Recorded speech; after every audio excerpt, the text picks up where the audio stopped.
Guys, aku ngomongan. Cowok, cewek, yang penting subscribe. Dar. Kalau enggak, ntar digigit cacing. Oke, dadah, assalamualaikum.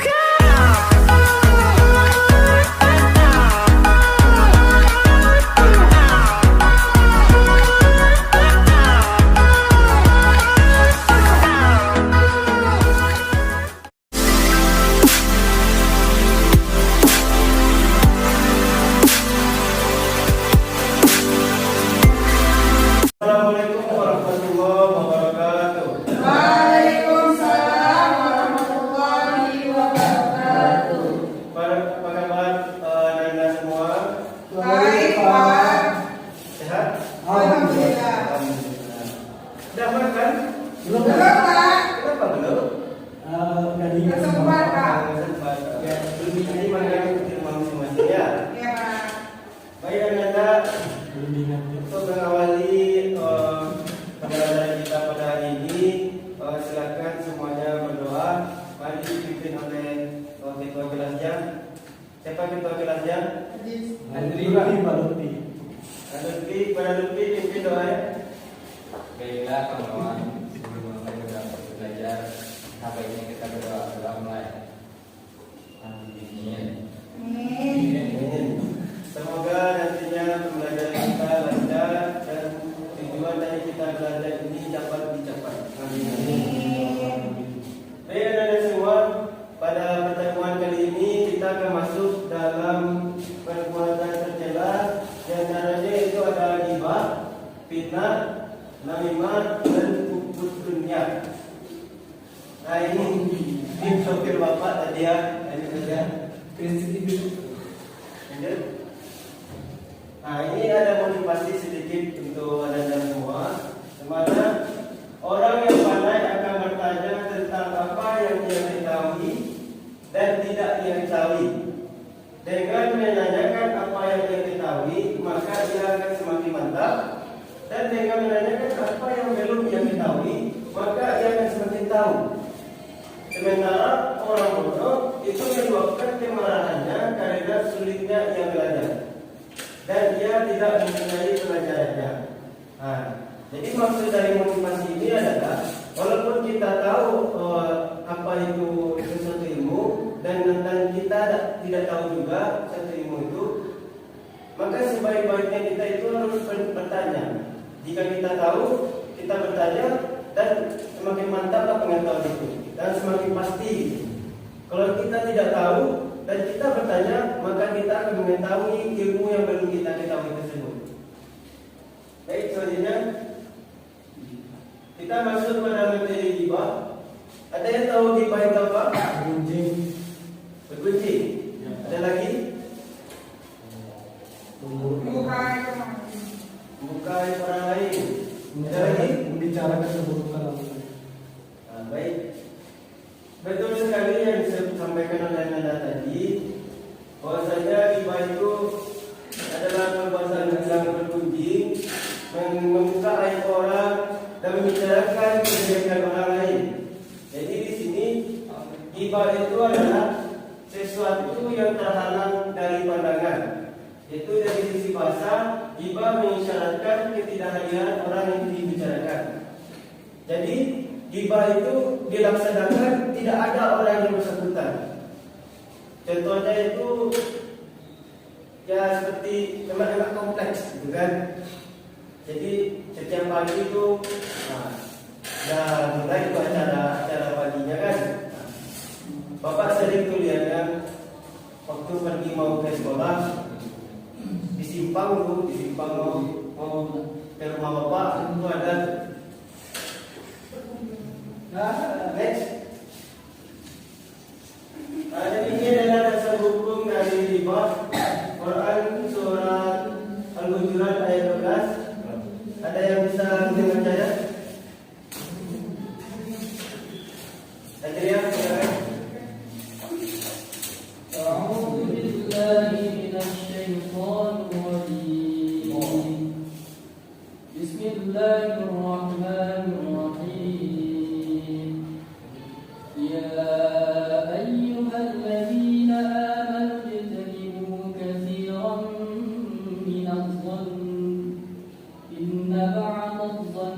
إثم ولا تجسسوا ولا يغتب بعضكم بعضا أيحب أحدكم أن يأكل لحم أخيه ميتا فكرهتموه واتقوا الله إن الله تواب رحيم.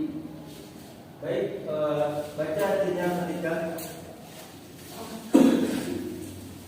Wahai orang-orang yang beriman, jauhilah banyak dari prasangka. Sesungguhnya sebagian prasangka itu dosa, dan janganlah kamu mencari-cari kesalahan orang lain, dan janganlah ada di antara kamu yang memuji sebagian yang lain. Apakah ada di antara kamu yang suka memakan daging saudaranya yang sudah mati?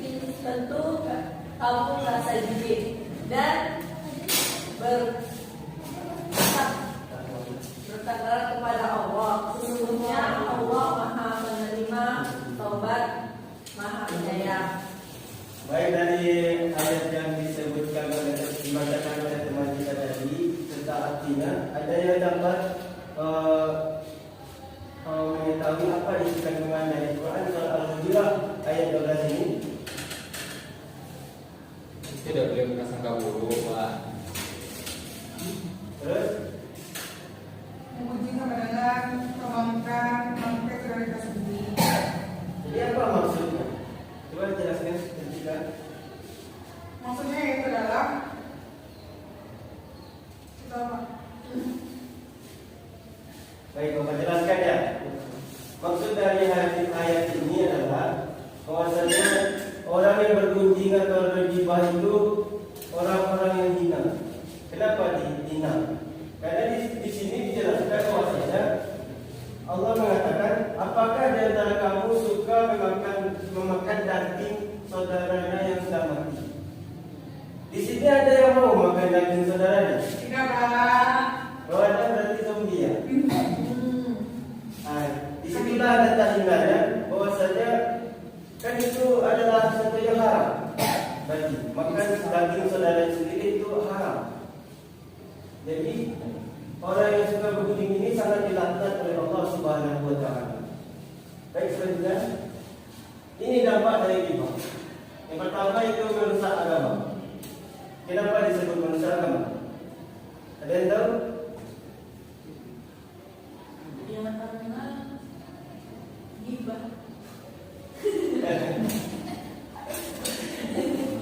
Ya karena perbuatan itu apa?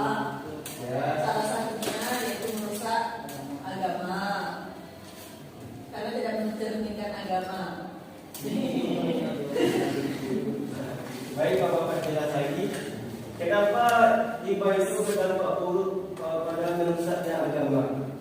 Karena kita ketahui bahwasanya agama Islam ini adalah agama yang murni, agama yang suci, dan agama yang cinta perdamaian sebenarnya. Tapi karena umatnya itulah, pergaulan sekarang lah dan zaman sekarang lah yang membuat agama Islam itu ternodai. Jadi orang yang melakukan ghibah ini merusak agamanya, merusak imannya. Bagaimana iman orang tersebut jika dia berghibah? Berarti lemah. Itulah akan merusak agamanya sendiri. Selanjutnya yaitu memicu munculnya penyakit hati. Apa saja penyakit hati itu yang ditimbulkan oleh ghibah? Contohnya satu, iri. Ada lagi?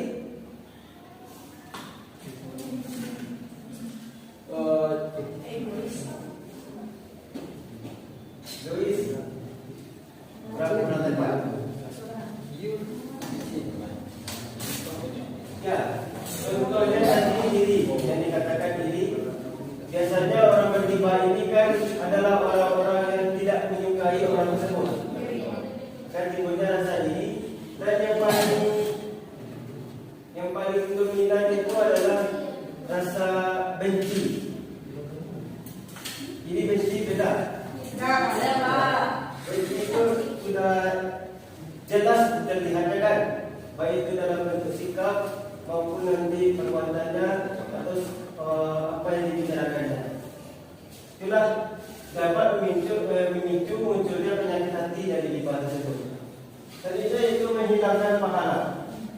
Di saat orang yang bergibah atau yang berduji, maka apa yang diucapkan dan kata demi kata, kalimat demi kalimat akan mengurangi semua pahala-pahala yang telah dia kumpulkan tersebut. Jadi intinya bahwasanya orang yang melakukan perbuatan-perbuatan ini sama saja dia menghilangkan semua pahalanya. Selanjutnya itu Allah akan membuka aib orang yang suka mengosip. Ada yang tahu maksudnya? Sungguh kesalahan orang tua katanya jika kita meminta orang aib orang lain, disitulah letak kesalahan kita. Jadi 50. Ya, 50 ya. Terima kasih. Maksudnya di sini adalah ketika kita membicarakan aib seseorang, maka Allah buka aib kita nantinya. Kapan? Bisa di waktu di dunia maupun di akhirat nanti. Waktu di dunia adalah bisa saja setelah kita mengatakan aib seseorang tersebut, nantinya atau beberapa hari aib kita keluar dari orang lain. Nah, makanya itu balasannya, itulah murkanya Allah. Serta kalau di akhirat Allah pernah mengatakan bahwasanya Allah akan membuka semua perbuatan-perbuatan kita nantinya di padang mahsyar. Dilihatkan bagaimana perbuatan kita di dunia kan. Jadi disitulah letaknya bahwasanya Allah akan memperlihatkan aib-aib kita. Selanjutnya, inilah contoh gambar orang yang suka beraib kaya, suka bergibah. Bisa dilihatkan tak? Tampang seperti ini sering kita lihatkan di jalan-jalan itu kan, di perumahan. Begitulah contohnya. Kalau ada yang seperti ini ada kita temui, berarti bergibah. Iya.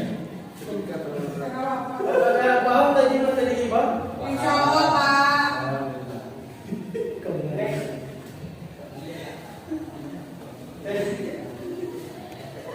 Selanjutnya itu fitnah.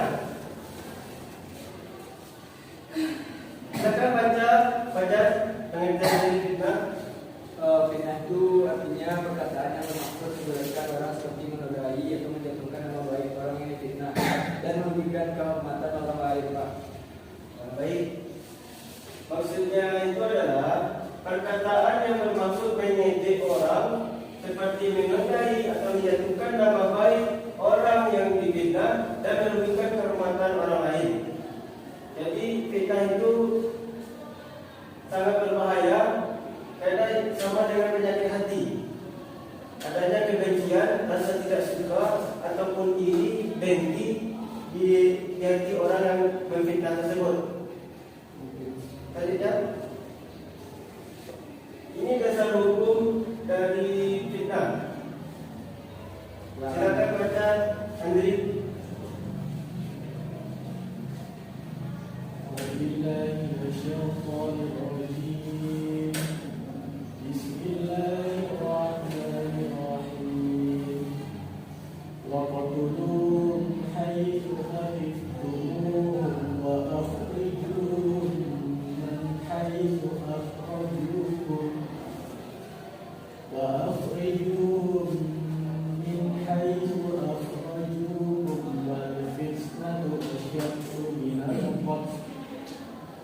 ولا تقاتلوهم عند المسجد الحرام حتى يقاتلوكم فيه فإن قاتلوكم فاقتلوهم كذلك جزاء الكافرين.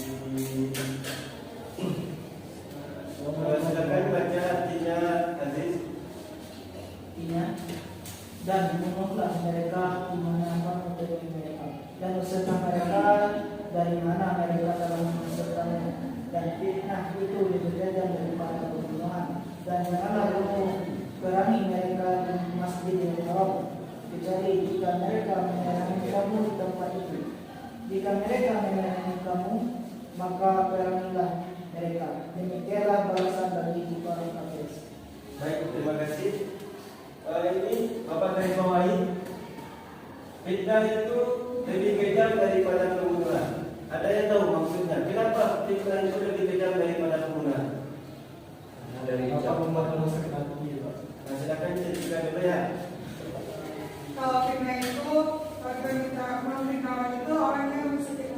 dan kalau kita fitnah orang itu kita harus minta maaf kepada diri sendiri. Sedangkan kalau dia mengumumkan itu salah sendiri. Kalau ada yang lain, silakan lebih. Karena dari fitnah itu jika tidak sesuai dengan apa yang dikatakan orang berprasangka buruk dan mengakibatkan sesuatu yang tidak diinginkan. Baik, betul yang dikatakan oleh teman-teman Anda tadi. Dan Bapak bilang tadi, kenapa fitnah itu lebih kejam dari pembunuhan? Pembunuhan biasanya dilakukan dalam sekejap, ya kan? Ditusuk, mati kan? Digorok, mati kan? Nah, kalau fitnah itu bukan langsung. Di saat kita memfitnah seseorang, nantinya orang itu akan merasa tidak nyaman dengan kehidupannya, tidak pede lagi menghadapi kehidupan sosialnya. Selanjutnya dia akan menjadi depresi, kesulitan untuk mencari teman atau teman hidup, gitu kan? Jadi dengan kekurangan dari semua itu tidak banyak, tidak sedikit orang-orang yang ingin bunuh diri karena depresi mereka tersebut. Nah, makanya itu fitnah itu lebih kejam dari pembunuhan karena akan membunuh orang yang difitnah secara perlahan-lahan. Selanjutnya, ini dampak dari fitnah. Yang pertama itu akan dikucilkan. Akan dikucilkan di sini adalah baik orang yang difitnah maupun orang yang memfitnah. Orang yang memfitnah ini adalah ketika dikucilkan karena dia gimana ya? Saya ingin mengatakan keburukan orang lain. Saya ingin menuduh orang, jadi dia nanti akan dikucilkan ketika sudah diketahui fakta sebenarnya. Kalau orang yang difitnah tersebut di saat telah dikatakan suatu keburukan darinya yang tidak sesuai dengan apa yang dia perbuat, maka otomatis orang-orang yang mendengar itu akan mengucilkan dia, akan menjauhi orang yang difitnah tersebut. Selanjutnya itu sulit mendapat kepercayaan orang lain. Jadi orang yang difitnah tersebut akan sulit mendapatkan kepercayaan orang lain karena namanya sudah jelek di hadapan orang yang mendengar fitnah tersebut. Kemudian itu memutuskan tali silaturahmi. Di saat seseorang yang memfitnah itu memfitnah orang lain, maka disitulah tali persaudaraan atau tali silaturahmi yang telah terjalin dari orang yang difitnah tersebut akan semakin lama akan semakin menghilang. Karena orang-orang akan menjauhinya dan tidak enggan berteman dengan orang tersebut. Selanjutnya itu menyebabkan kesengsaraan. Di sini menyebabkan kesengsaraan itu tertuju kepada orang yang difitnah. Karena orang yang difitnah itu kebanyakan susah untuk bersosialisasi karena tidak ada kepedean lagi. Karena kejelekannya itu atau keburukannya disebarkan oleh orang lain yang sebagaimana itu tidak sesuai dengan apa yang dia perbuat. Selanjutnya, ini contoh maksud dari gambar tersebut. Ada yang tahu? Nggak ada Pak. Nggak ada? Nah, maksud dari gambar tersebut adalah dia ada orang yang sedang beribadah. Dia itu orang yang sangat taat beribadah, dan ini orang yang memfitnah. Orang yang memfitnah akan mengatakan bahwasanya orang yang beribadah ini bayangannya maksudnya apa? Keburukan. Lawan dari apa yang dibuat oleh orang yang memfitnah. Jadi ini adalah gambarannya. Ini orang yang tak beribadah dan ini adalah gambar iblis. Jadi itu kebalikan dari apa yang dilakukan oleh orang yang difitnah. Akhirnya, apakah sudah paham tadi materi fitnah? Selanjutnya itu namimah. Ada yang tahu apa itu namimah? Perbuatan yang mengadu domba. Adu domba. Namimah itu adalah perbuatan yang dapat mengadu domba dua atau kelompok atau sekelompok sehingga menimbulkan permusuhan dan saling menyudutkan. Apa contohnya dalam kehidupan kita? Ada yang tahu? Silakan katakan. Di contoh video saya sudah kemarin banyak di bawah Pak. Saling menjaga. Baik, Bapak contohkan ya. Indonesia ini kan adanya geng-geng gitu kan, apalagi di kota-kota besar, geng-geng motor, ya kan? Misalnya atau anak-anak SMK, anak SMA, gitu kan? Nah, nanti ada tuh di tengah-tengahnya, seperti orang bilang, kita tidak boleh berfoto bertiga, ya kan? Jangan-jangan. Yang satu bilang ketiga, ada setan, ya kan? Nah, itu di antara dua kelompok atau dua orang tersebut ada orang yang mengadu domba, ada setannya di situ. Jadi dia itu berusaha agar dua orang ini atau dua kelompok ini saling membenci dan bermusuh. Itu yang membuat dia senang. Jadinya ini dasar hukum dari namimah tersebut dalam Quran surah Al-Qalam ayat 10-11, yang mana dan janganlah engkau patuhi setiap orang yang suka bersumpah dan suka menghina, suka mencela yang cemari menyebabkan fitnah. Maksud dari ayat ini adalah jika kita menerima informasi dari orang lain, jadi kita jangan patuh, jangan terlalu cepat yang percayainya, karena di dunia ini zaman sekarang ini informasi atau hoax tadi mudah kita temui. Jadi kita sebagai umat muslim yang bijaksana, jadi harus selektif dalam menerima informasi tersebut. Artinya ini dapat kelima. Terputusnya ikatan silaturahmi menyebabkan permusuhan antara sesama, merusak ketentraman, dan hilangnya ridho dari Allah Subhanahu wa Ta'ala. Selanjutnya, nah inilah contohnya. Ini dua orang yang sedang bertengkar. Nah inilah Kompor. tanduknya kan, setannya kan. Terus kita jauhilah sifat dunia. Kemudian hukum dunia. Apa itu hukum dunia? Cinta dunia. Cinta dunia. Boleh kita cinta dunia? Boleh. Boleh. Boleh sebenarnya. Nah, tapi jangan berlebihan ya. Selanjutnya, ini dasar hukumnya. Hukum dunia sama seperti makanan. Itu cinta dunia adalah biang semua kesalahan. Apa maksudnya? Jadi cinta dunia itu kan banyak macamnya. Misalnya cinta harta, cinta tahta, cinta pasangan. Itu akan diam semua kesalahan.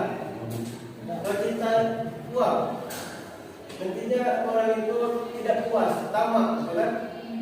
Jadi bagaimanapun caranya dia akan menghasilkan uang, baik itu haram maupun halal nantinya. Tapi kebanyakan orang seperti ini kebanyakan akan menggunakan cara yang haram.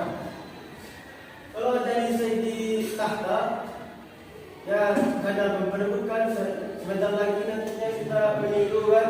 Nah, kebanyakan tu ada yang menjelekkan lawannya itu kan dengan cara yang haram itu. Nah, untuk memperebutkan tahtanya nanti.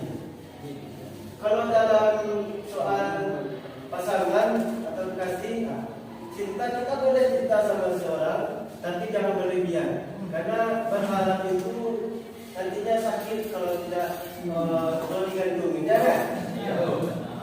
Jadi kalau anda mencintai seseorang, jangan berlebihan ya. Tergantung dapat dari itu, Pak.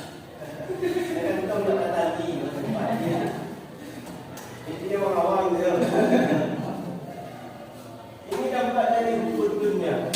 Lupa kepada Allah, mudah tergoyang keimanannya untuk melakukan sesuatu yang tidak bermanfaat dan timbulnya penyakit hati. Nah, itulah.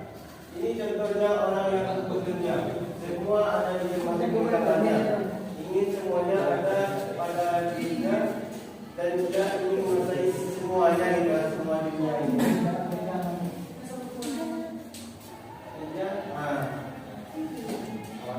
Thank you. Hanya ini yang dapat saya ada pertemuan kali ini. Semoga kalian semua jauh dari sifat ini ya. Kita semuanya dalam kelas ini.